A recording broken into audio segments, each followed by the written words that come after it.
ఎందుకంటే మా పక్కనే ఇవాళ దరిదాపుగా 1,50,000 ఆయకట్టు ఉంది అధ్యక్ష. ఈ యొక్క ప్రభుత్వం యొక్క నేరపూరిత నిర్లక్ష్యం వల్ల ఆర్థిక శాఖ మంత్రి గారు అదే ఎల్ఏ మినిస్టర్ గారు కూడా చూస్తున్నారు, విన్నారు దయచేసి.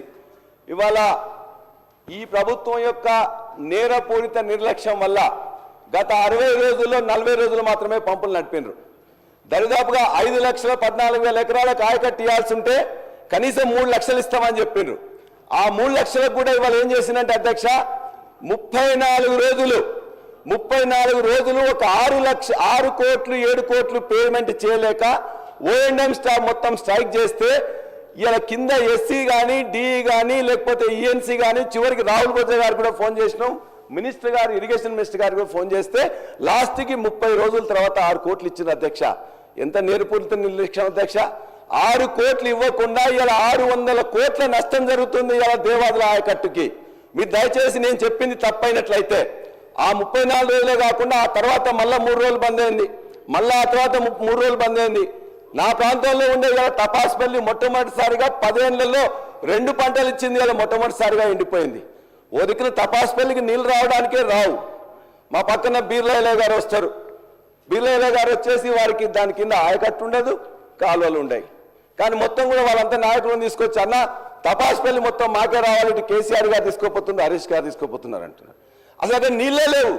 నీళ్ళు రాకపోవడానికి అలా ఓఎండే 34 రోజులు స్ట్రైక్ చేసింది.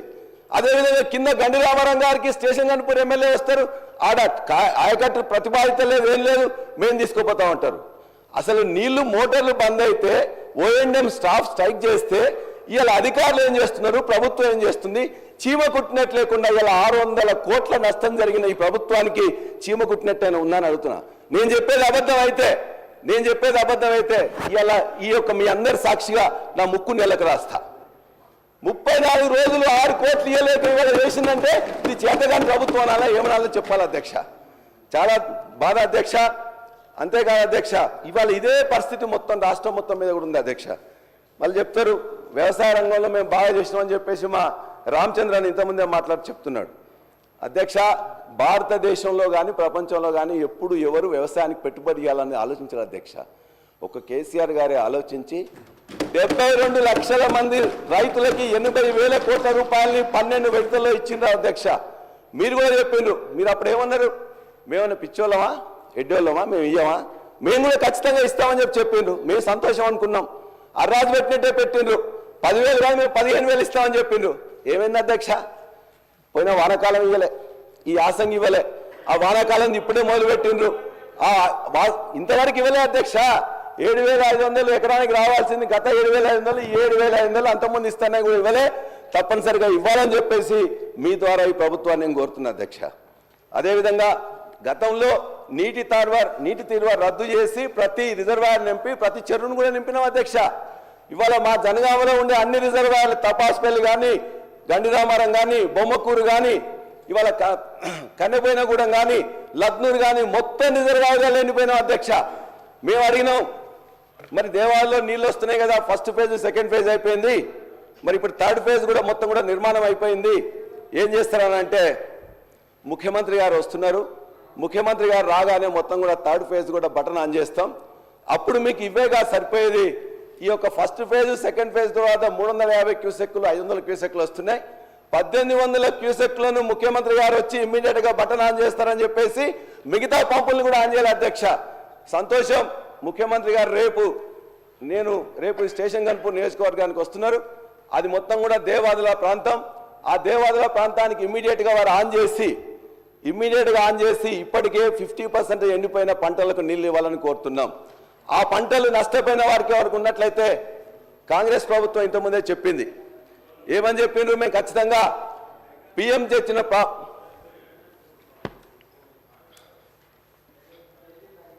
పిఎం గారు తెచ్చిన ఏదైతే పంటల బీమా పథకం సరిగ్గా లేదు, ఇంతకుముందున ప్రభుత్వం పట్టించుకోలేదు, మేమైతే తీసుకొస్తామని చెప్పేసి మొత్తం చెప్పిండ్రు. ఇంతవరకు 15 నెలల నుంచి దానికి ఆలు లేదు, చూలు లేదు అధ్యక్ష. పంటల బీమా లేదు. ఇప్పుడు దయచేసి రేపు ముఖ్యమంత్రి గారు ఆన్ చేసిన తర్వాత కూడా ఎండిపోయిన పంటలు ఏమన్నా ఉన్నట్లయితే వాటికి దయచేసి ఎకరానికి 20,000 రూపాయలు. మన నేరపూరిత నిర్లక్ష్యంతో 34 రోజులు స్ట్రైక్ చేస్తే ఆ పంటలు ఎండిపోయినాయి కాబట్టి దానికి ఇవ్వాల్సిందిగా నేను ముఖ్యమంత్రి గారిని ఇలా కోరుతున్నాం. అదేవిధంగా కౌలు రైతులకు ఇస్తామని కూడా చెప్పింది అధ్యక్ష. ఆ కౌలు రైతులకు ఇదే వ్యవసాయ శాఖ మంత్రి సాక్షిగా, ఇదే కూనంనేని సాంబశివరావు గారి సాక్షిగా ఆనాడు బట్టి విక్రమార్క గారి నియోజకవర్గంలో మొత్తం పంటలు మొత్తం కూడా ఆ రోజున అకాల వర్షాలతో వస్తే వారు ఆ రోజున ఆదిలాబాద్లో ప్రయాణంలో ఉన్నారు. ముఖ్యమంత్రి ఆఫీసు వారు చెప్తే నేను రాలేనని చెప్తే ఆనాడు కౌలు రైతులకు చెప్పకుండానే అవసరం వాళ్ళందరికీ ఇవ్వాల్సిన అవసరం లేకుండానే అందరికీ ఎకరానికి 10,000 రూపాయలు ఇచ్చిండ్రు. మీరు కౌలు రైతులకు ఇస్తామని చెప్పారు. మీ హామీ ఇచ్చి ఇంతవరకు ఇవ్వట్లే. హామీ ఇవ్వకుండా ఆ రోజున గత ప్రభుత్వం ఇచ్చింది. కాబట్టి మీరు ఏదైతే రైతు భరోసా ఇస్తామంటున్నారో అది మీరు చెప్పిన విధంగా కౌలు రైతులకు ఇవ్వాలని చెప్పి కూడా కోరుతున్నాం. ఇక రుణమాఫీ గురించి మేము మాట్లాడితే రోజు మా మీద తిట్ల పురాణం ఎత్తుకుంటున్నారు అధ్యక్ష.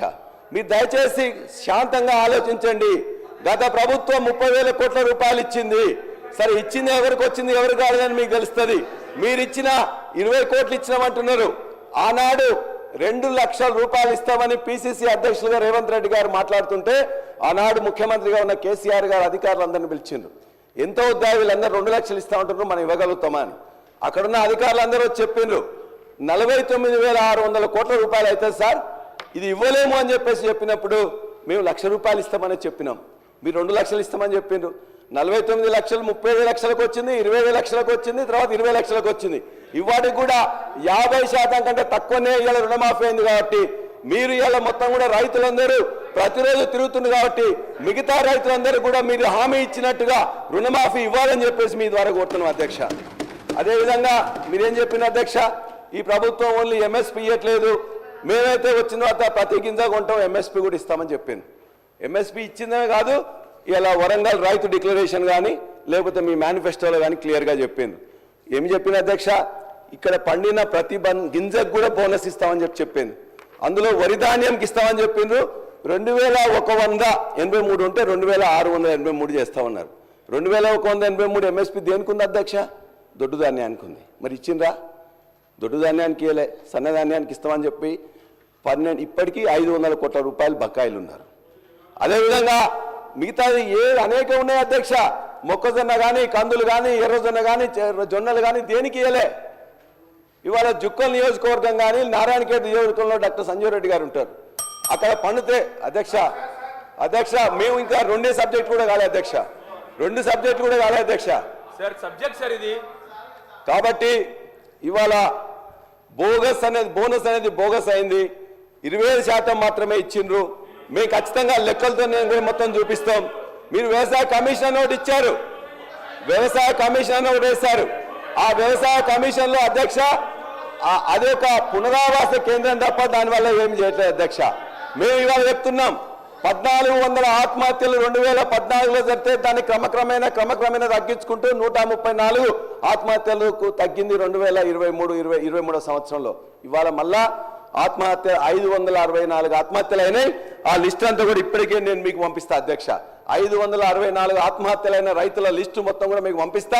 దయచేసి ప్రభుత్వం శాంతంగా ఆలోచించి నిజంగా అయినాయా లేదా, అయితే ఏం చేయాలని చెప్పేసి ఇవాళ రైతు బీమా కూడా మిగతా ఇవ్వట్లేదు కాబట్టి దాన్ని ఇవ్వాలని చెప్పేసి మేము కోరుతున్నాం అధ్యక్ష. మేము ఇవన్నీ వచ్చినాయి, ఇగో ఈ పేపర్లో వచ్చినాయి అధ్యక్ష. ఇవన్నీ కూడా మా పేపర్ కాదు అధ్యక్ష. ఇవాళ కరెంటు కానీ, బోనస్ కానీ, మిగతా అన్ని అంశాలు కూడా ఇందులో వచ్చాయని మీకు తెలియజేస్తా ఉన్నాను. అదేవిధంగా విద్యారంగం అధ్యక్ష, ఇవాళ విద్యారంగం గురించి ముఖ్యమంత్రి గారు విద్యాశాఖ మంత్రిగా ఉన్నారు. ఒక నిమిషం. గౌరవ సభ్యులు పల్లా రాజేశ్వరరెడ్డి గారు ఇప్పుడు అంటే హౌస్ను మిస్గైడ్ చేస్తుంది కాబట్టి నేను ఇంటర్ఫియర్ అవుతున్నాను. బోనస్ సంబంధించి 250 కోట్ల చిల్లర బకాయిలు ఉన్నాయి, త్వరలో చెల్లిస్తాము. దాంతోపాటు మా నల్గొండ జిల్లాను అధ్యక్ష ఈ 2 లక్షల రుణమాఫీ 6,746 కోట్ల రూపాయలు ఉమ్మడి నల్గొండ జిల్లాలో 2 లక్షల లోపు రుణమాఫీ అయింది. 54,145 మంది రైతులకు. దాంతోపాటు ఉమ్మడి నల్గొండ జిల్లా 12 కాన్ఫరెన్స్ సంబంధించి చెప్తున్నారు. దాంతోపాటు 95 కోట్ల రూపాయలు మా జిల్లాలో బోనస్ సంబంధించి 80 కోట్ల రూపాయలు చెల్లించడం జరిగింది. 16 కోట్ల రూపాయలు డ్యూస్ ఉన్నాయి బోనస్. దాంతోపాటు 21,000 కోట్ల రూపాయలు 25 లక్షల మందికి ఒకటే దఫా భారతదేశ చరిత్రలో రుణమాఫీ చేయడం జరిగింది. వీళ్ళు 1,00,00,000 రూపాయలని చెప్పి 4, 5, 6 ఇన్స్టాల్మెంట్ ఇస్తే బ్యాంకు వాడు వడ్డీలకే సరిపోయింది. అందుకే దయచేసి మీరు మాట్లాడినప్పుడు కొన్ని చేసిన ప్రభుత్వం చేసిన 2 లక్షల రుణమాఫీ ఏ రాష్ట్ర ప్రభుత్వం చేయలేదు అధ్యక్ష. అలాంటి విషయాలు చెప్తూ ఇంకా ఏమున్నా మీ డిమాండ్ చెప్పాలి తప్ప 600 కోట్ల బకాయిలు ఉన్నాయని చెప్పి నువ్వు చూపించండి. 600 కోట్లు ఏ జిల్లాలో ఎంత ఉందో మా దగ్గర లెక్కలు ఉన్నాయి, మీ దగ్గర పంపిస్తాం చూడండి. ఎందుకు తప్పు మాట్లాడతారు? ఎందుకు ఓర్వలేకపోతున్నారు?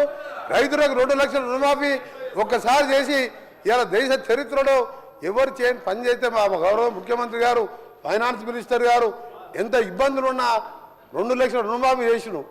దాన్ని హర్షించేది పోయి ప్రతిదీ రాజకీయం చేయడం.